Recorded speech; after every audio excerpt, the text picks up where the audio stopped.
কদমা মিষ্টি বানানো কতটা সহজ না দেখলে কিন্তু বিশ্বাসই হবে না। অনেকেই জানে না এই কদমা মিষ্টি কিভাবে বানাতে হয়। মাত্র ঘরে থাকা একটি উপকরণ দিয়েই এই মিষ্টিটি বাড়িতেই তৈরি করে নিতে পারবেন। এতটা সহজ না দেখলে কিন্তু বিশ্বাসই করতে পারবেন না, দেখেই কিন্তু মন ভরে যাবে। সামনেই আসছে কালী পুজো। কালী পুজোর স্পেশাল ঝটপট এই কদমা মিষ্টিটি বাড়িতেই তৈরি করে ফেলতে পারবেন, এতটা সহজ। চলুন তাহলে রেসিপিটি শুরু করি। প্রথমে গ্যাসে একটা প্যান বসিয়ে দিয়েছি আর এর মধ্যে দিয়ে দেব একটা কাপ মেপে 1.5 কাপ পরিমাণে চিনি। তো চিনিটা একটা কিছু দিয়ে মেপে নেওয়ার চেষ্টা করবেন, এতে কিন্তু সব কিছু ঠিকঠাক পরিমাপের তৈরি হবে। তো চিনিটা দেওয়ার পরে চিনির হাফ আমি এখানে জল দিয়ে দেব। জল দিয়ে আর কিছুই করতে হবে না, এইভাবে একটু চিনি আর জলটাকে একসঙ্গে মিশিয়ে নিতে হবে যতক্ষণ না পর্যন্ত চিনিটা গলে যাচ্ছে।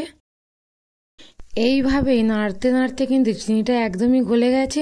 আর চিনিটা জলের সঙ্গে একদমই গলে গেলে তারপর এখানে দিয়ে দেব 1 চা চামচের মতো লেবুর রস। আমি লেবুর রসটা একটু ছেঁকে দিয়ে দিচ্ছি। লেবুর রসটা কিন্তু এখানে অবশ্যই করে দিতে হবে, না হলে কিন্তু চিনির পাকটা তৈরি হওয়ার পর আবার এটা চিনির মতন দানা দানা হয়ে যাবে। তো লেবুর রসটা দিয়ে খুব ভালোভাবে আবারও একটু নাড়িয়ে চাড়িয়ে দেব, দিয়ে বেশ খানিকক্ষণ ফুটিয়ে নেব। মিষ্টিটা তৈরি করতে কিন্তু কোনো রকম কোনো খাটুনি নেই, আর একটা উপকরণেই তৈরি হয়ে যাবে। চিনির রসটা ফোটাতে ফোটাতে দেখুন অনেকটাই কিন্তু ঘন হয়ে গেছে। এই যে দেখুন ঘন হয়ে যাওয়ার পর এর পাকটা হয়েছে কি না বোঝার জন্য আমি এখানে একটা বাটিতে করে একটু জল নিয়ে নিয়েছি, আর এই জলের মধ্যে একটু চিনির রস দিয়ে দেব। চিনির রসটা দেওয়ার পর দেখুন জলের সঙ্গে কিন্তু মিশে যায়নি, একদমই এক জায়গায় জড়ো হয়ে গেছে। আর এখন আমি হাত দিয়ে একটু তুলেও দেখিয়ে দিচ্ছি। এই যে দেখুন পাকটা কিন্তু তৈরি হয়ে গেছে। যখনই দেখবেন এই রকম পাক তৈরি হয়ে গেছে, তার মানে বুঝতে হবে যে কদমা মিষ্টি বানানোর জন্য চিনির পাকটা একদম রেডি হয়ে গেছে। এখন আমি গ্যাসটাকে বন্ধ করে দেব।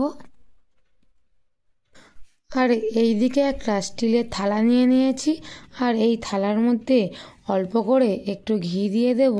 দিয়ে থালার চারিধারে এই ঘিটাকে খুব ভালোভাবে মাখিয়ে নেব, যাতে করে চিনির রসটা থালার গায়ে না আটকে যায়। ঘি দিয়ে খুব ভালোভাবে থালার চারিধারে মাখিয়ে নিয়েছি।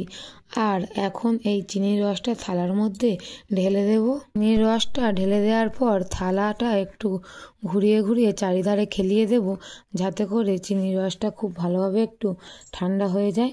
যেহেতু এখন গরম আছে কোনো কিছুই করতে পারবো না, এটাকে হালকাভাবে একটু ঠান্ডা করে নেব।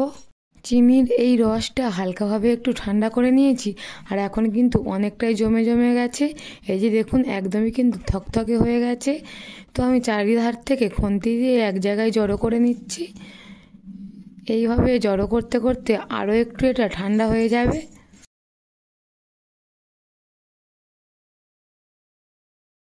এখন হাতে একটু ঘি নিয়ে নিয়েছি, আর দুটো হাতে খুব ভালোভাবে ঘিটা মেখে নেব। নিয়ে এটা হাত দিয়ে আরও একবার আমি এইভাবে এক জায়গায় জড়ো করব। এটা কিন্তু এখন ঠান্ডা হয়েছে, একটু হাত দিয়ে ধরার মতন ঠান্ডা হলে এইভাবে করে আবারও এক জায়গায় জড়ো করে নিতে হবে। তারপর থালা থেকে তুলে নিয়েছি হাতে করে।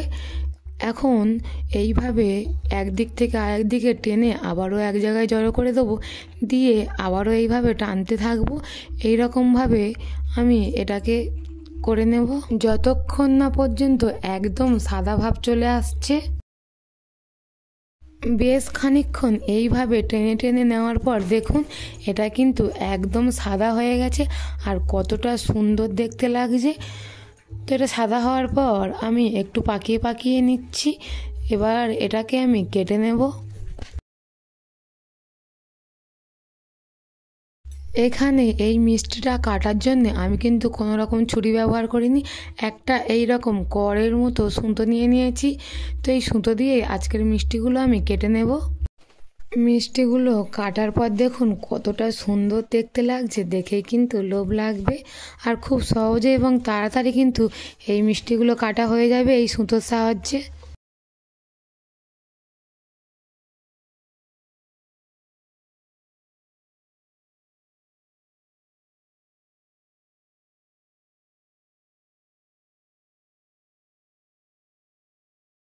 সব মিষ্টিগুলো এখানে কাটা হয়ে গেছে, আর এই মিষ্টিগুলো কিন্তু এখন একটু আঠা আঠা ভাব থাকবে, চিটচিটে ভাব। তো সেই জন্য একটা মিক্সারের মধ্যে অল্প একটু চিনি দিয়ে আমি খুব ভালোভাবে চিনিটাকে গুঁড়ো করে নেব, নিয়ে এই মিষ্টির মধ্যে দিয়ে দেব। চিনির গুঁড়োটা দেওয়ার পর মিষ্টিগুলোকে খুব ভালোভাবে চিনির গুঁড়োর সঙ্গে মিশিয়ে নেব, যাতে করে এর গায়ের চিটচিটে ভাবটা চলে যাবে এবং অনেক দিন পর্যন্ত ভালোও থাকবে। এই যে দেখুন, খুব ভালোভাবে এখন আমি মিষ্টিগুলোকে মিশিয়ে নিচ্ছি। তাহলে দেখলেনই তো কত সহজে তৈরি হয়ে গেল কালী পূজার স্পেশাল কদমা মিষ্টি। আশা করি আপনার পুজোর ভোগে এই বছর এই ঐতিহ্যবাহী মিষ্টিটি স্থান পাবে এবং সবার কিন্তু খুবই পছন্দ হবে। যদি ভিডিওটি ভালো লাগে তাহলে কিন্তু ভিডিওটিতে একটি লাইক করতে ভুলবেন না।